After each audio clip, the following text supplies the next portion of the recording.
Howdy YouTube family, it's Bolt SRNA coming to you with another day's topic.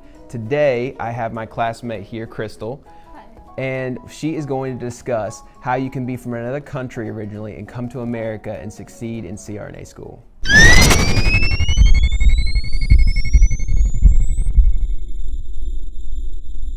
All right, Crystal, first I wanted to start with, where were you born and when did you come to the United States? So I was born in southern China. I call myself a southern girl. I was born in Guangzhou. It's in the south of China. I went to school in Southern California, and now I'm coming to school here in the south. So. Nice. So what made you leave your home country in China and come over here to America?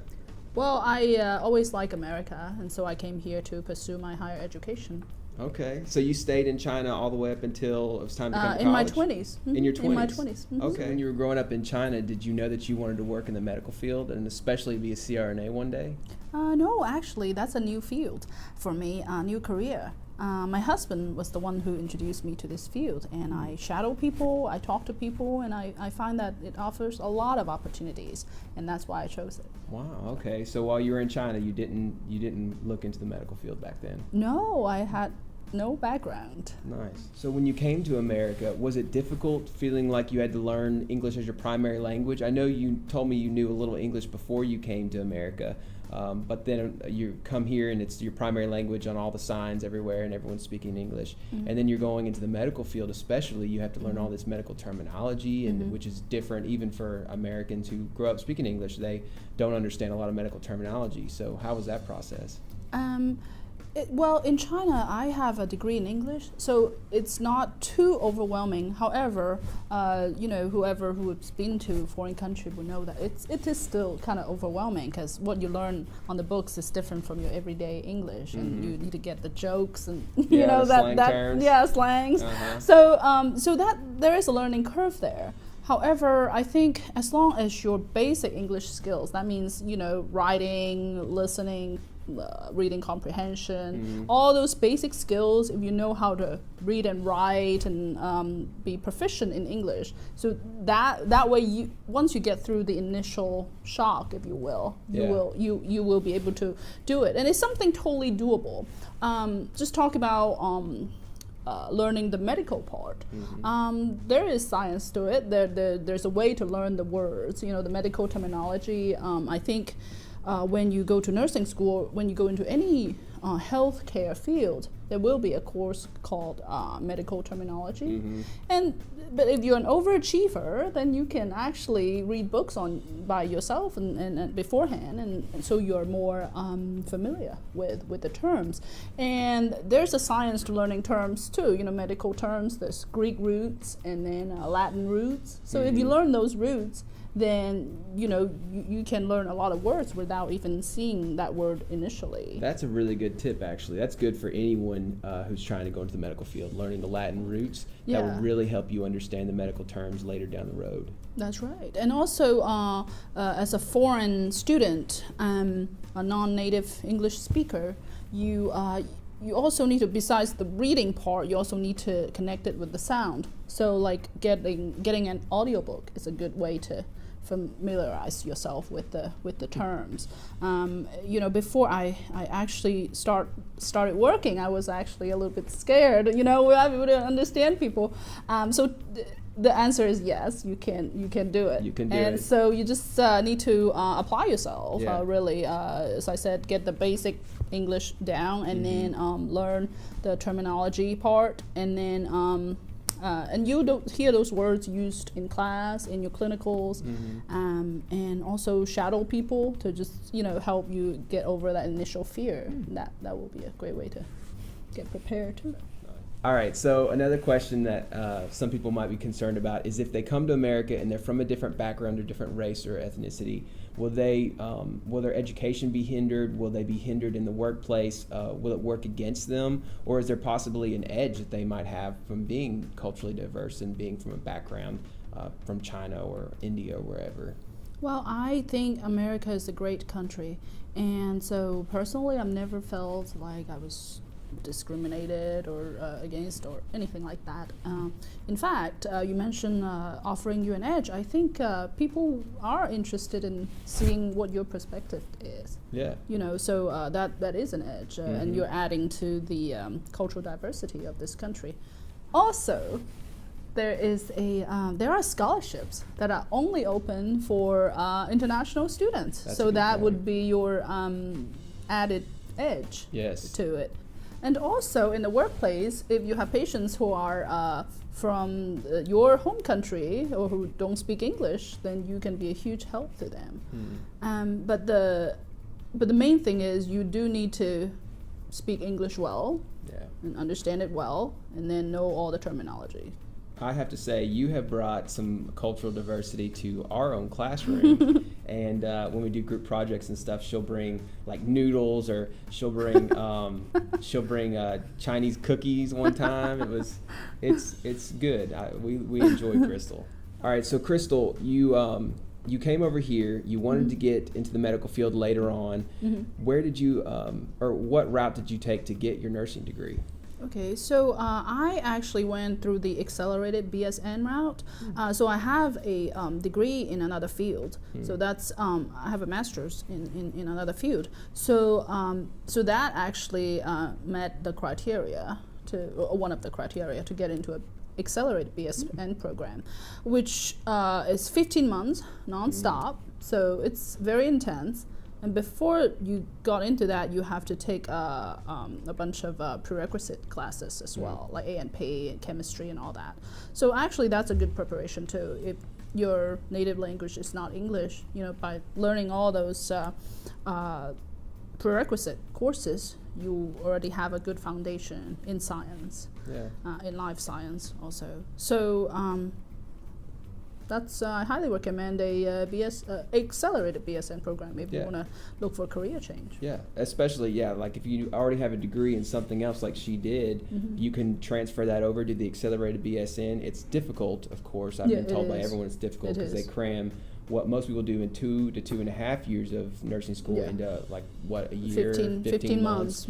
And and that includes clinicals and a lot of the information. So it's hard, but it's worth it, and it can get you to where you want to be, like CRNA school, faster. Exactly.